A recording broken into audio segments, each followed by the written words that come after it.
interested in becoming an instructional coach and want some practical advice for how to begin preparing? I'm Allison Dowda from A Double Dose of Dowda, and this is a video in my series, How to Become an Instructional Coach. One question that I often get asked by teachers who want to pursue instructional coaching is, how do I get started? What should you be doing now as a teacher? Well, I have 7 practical tips to get you started. The first one is to diversify your experience. Here's what I mean by this.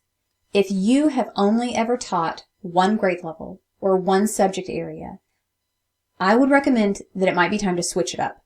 So here's what I mean. For me, I taught 5th grade math and writing. I taught kindergarten, and I taught 3rd grade math.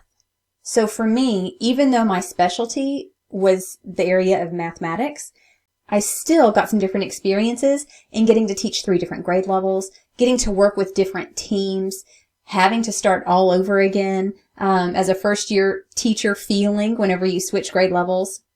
So I think that it's really good for you to have some different experiences in your teaching, because chances are you're not going to be coaching just one grade level or one subject area. You might get lucky with one subject area, but it probably, where I taught 3rd grade math, if I had spent my whole career teaching 3rd grade math, chances are I would not only be teaching 3rd grade math and that's it.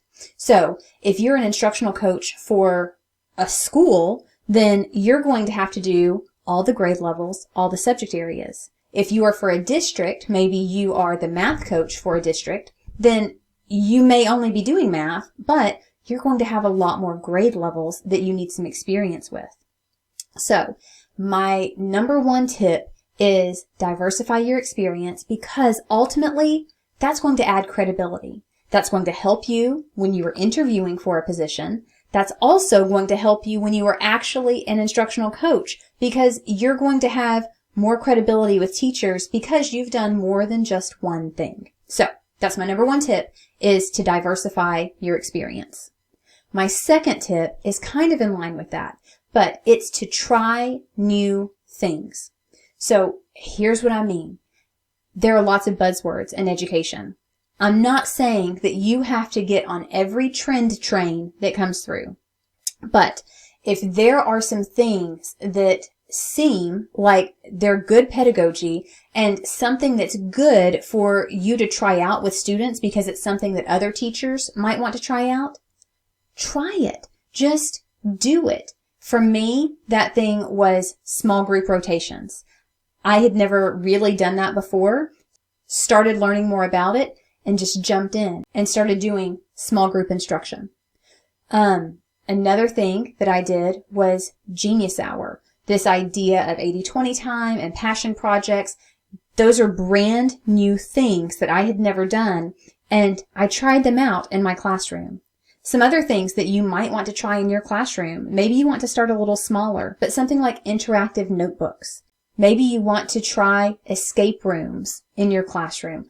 Whatever it is, I encourage you to try out some different strategies, some different techniques, some different activities in your classroom, because that is going to give you, again, credibility whenever you're in classrooms and this great practice comes up that teachers want to try.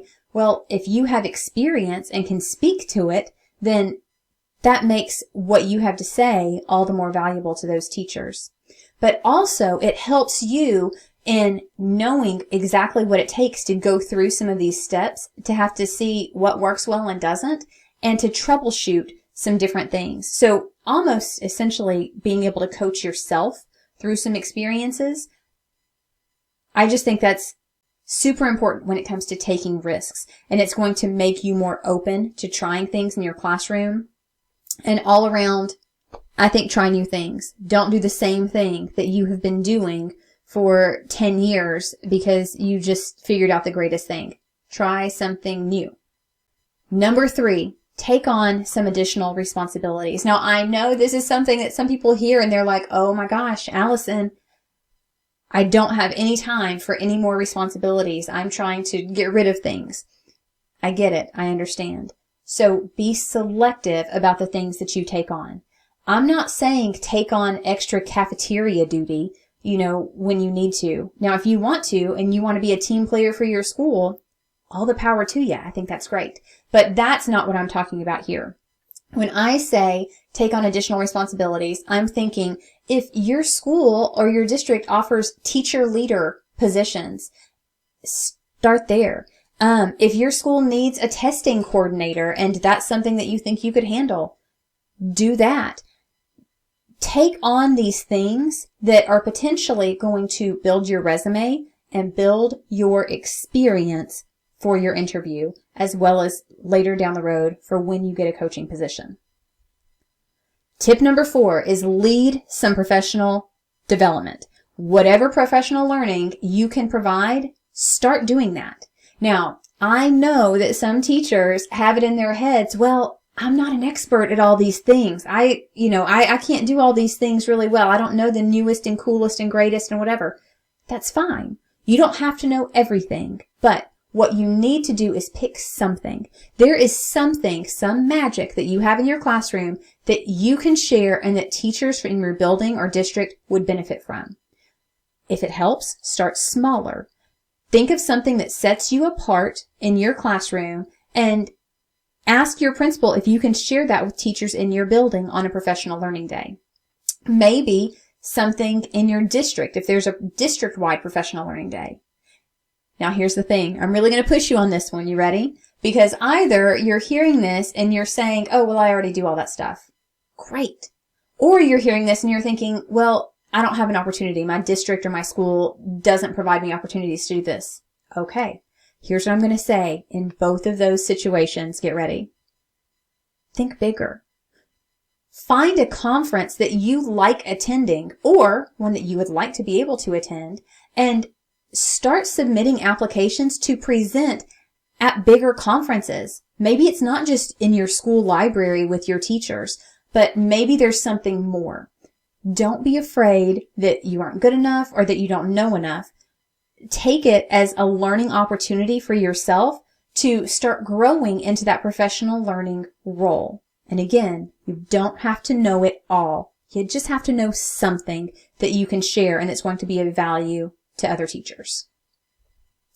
Tip number 5, even though you're not a coach yet, go ahead and start doing some coaching work. What I mean by that is there are a couple of different ways you can do this. Enlist a teacher friend who knows that you want to pursue coaching and that you trust and ask them, hey, I really want to do this coaching thing and I'd like to try it out. Would you be open to meeting with me and us practicing a coaching session so that I can build up those skills? That's a great first step. Go for that. Tag your teacher friends to help you.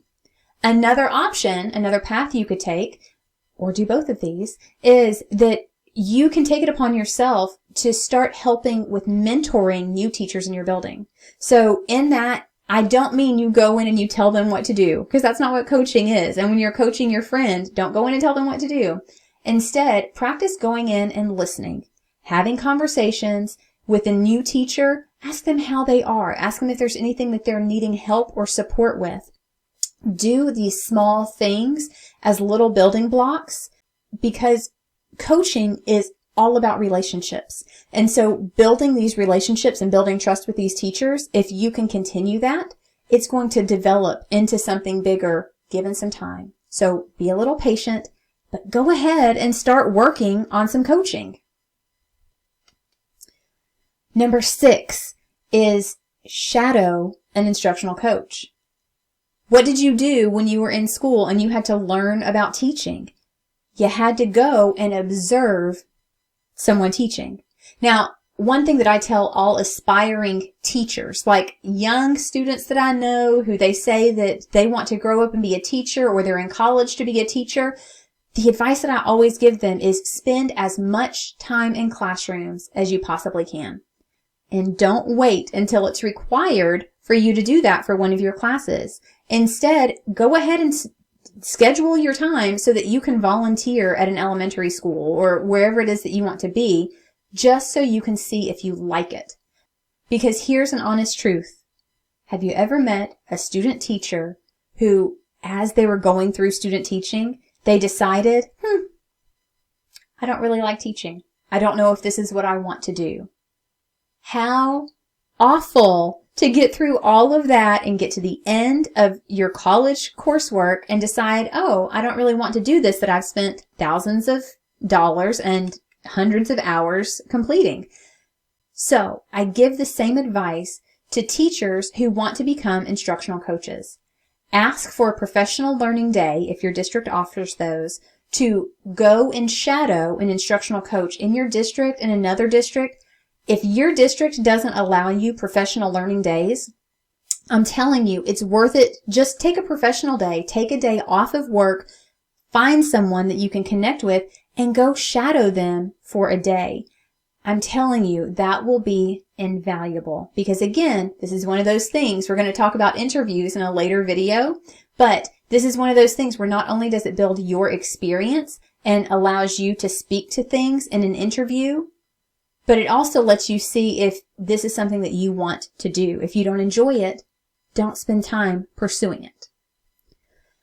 All right, my last tip, number 7, is to start reading. And I mean read. Read books about coaching. Read books about leadership. Read books about research-based best practices. Read books about whatever interests you or excites you most about coaching or education, whatever it is. Now, in my next video after this one, I am going to give you some specific suggested reading that I have if you want to pursue coaching. So stay tuned for that. But here, one more time, are the 7 tips that I have for you if you are a teacher who wants to become an instructional coach. Diversify your experience. Try things in your classroom. Take on additional, intentionally chosen responsibilities. Start leading some professional learning. Start doing some coaching work with people that you know and are comfortable with and trust. Find a coach that you can shadow for a day or half a day or whatever you have available. And then lastly, start reading about coaching, about leadership, about anything.